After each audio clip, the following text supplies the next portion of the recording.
This is the first example on the application of vector form of Coulomb's law.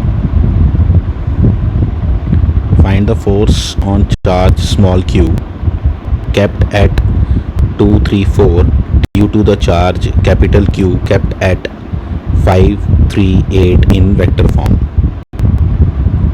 इसकी solution में पहले इसके diagram को अच्छे से अंडरस्टैंड करेंगे. देखो मैंने क्या क्या चीज़ें यहाँ लिखी हैं.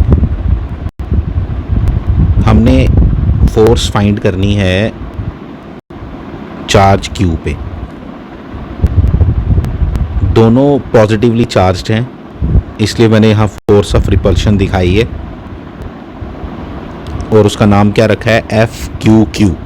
मतलब force on charge small q due to the charge capital q. जो फोर्स की डायरेक्शन है मैंने वही यूनिट वेक्टर यूज़ करना है. मैंने देखना है कि मैंने ये वाला यूनिट वेक्टर यूज़ करना है या ये वाला यूज़ करना है. इसका नाम मैंने क्या रखा है, ये देखो कहाँ से कहाँ की तरफ जा रहा है उसके अकॉर्डिंग इसका नेम है.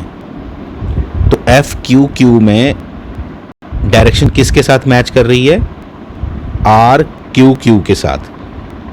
इसलिए जब मैं इसका एक्सप्रेशन लिखूंगा तो हम लोग क्या लिखेंगे, देखो क्या लिखेंगे, f q q is equal to, ये इसका मैग्नीट्यूड हो गया फोर्स का. ये है जो डायरेक्शन बता रहा है कि डायरेक्शन कौन सी होगी. तो डायरेक्शन आपने कौन सी लेनी है, फोर्स की डायरेक्शन को देख के लेनी है. This is very important. Second thing, एक चीज़ यहाँ पे ये भी मैंने इंपॉर्टेंट बात लिखी है, इसको भी नोट करना है. इसमें क्या लिखा है कि जो डिस्टेंस आर नहीं लेते हम मैग्नीट्यूड में, उसमें आप क्यू क्यू लिखो, स्मॉल क्यू कैपिटल क्यू लिखो या कैपिटल क्यू स्मॉल क्यू लिखो, उससे कोई फर्क नहीं पड़ने वाला. इसलिए डिनोमिनेटर में मैग्नीट्यूड में मुझे कोई टेंशन नहीं है, लेकिन यहाँ पे बहुत इंपॉर्टेंट रोल है कि हम क्या लिखेंगे. वो मैंने आपको अभी बताया कि कैसे लिखेंगे. जब हम इसके आगे चले तो देखो मैंने क्या लिखा है.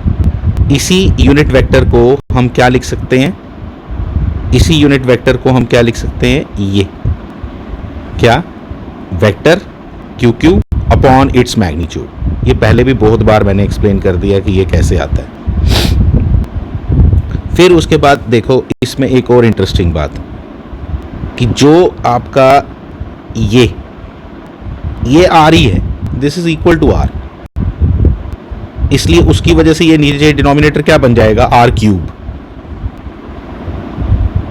और फिर हम आगे बढ़े तो इसको मैंने आर क्यूब लिखा और आर क्यूब के साथ ये आ गया ये वाला वेक्टर आर क्यू क्यू. और ये जो आर क्यू क्यू है ये किसके बराबर होता है, ये वेक्टर है r q minus r small q minus r capital Q.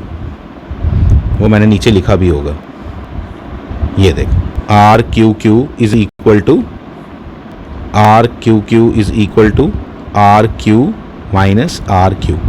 ये हमने वेक्टर्स में पढ़ा हुआ है, उल्टा लेना होता है. फिर यहाँ पे पोजीशन वेक्टर्स आपको गिवन है, आप देख सकते हो आपको पोजीशन वेक्टर यहाँ गिवन थे.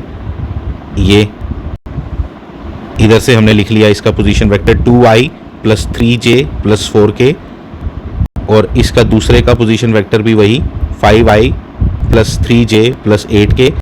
दोनों को सब्ट्रैक्ट कर दिया, लेकिन उल्टा करना है, ये ध्यान देना जरा.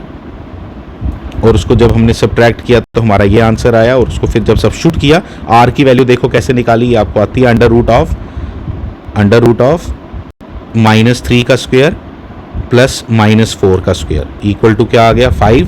और यहाँ से हमने ये वैल्यू लिख दी. हमें ये मैग्नीट्यूड्स इसके नहीं दिए हुए थे, हमें कुछ नहीं बताया गया था कि चार्ज स्मॉल क्यू और कैपिटल क्यू की क्या वैल्यू है. अगर दी होती तो हम सब्स्टिट्यूट कर देते, नहीं दी है तो हमने उसी की टर्म्स में उसका आंसर निकालना. Thank you.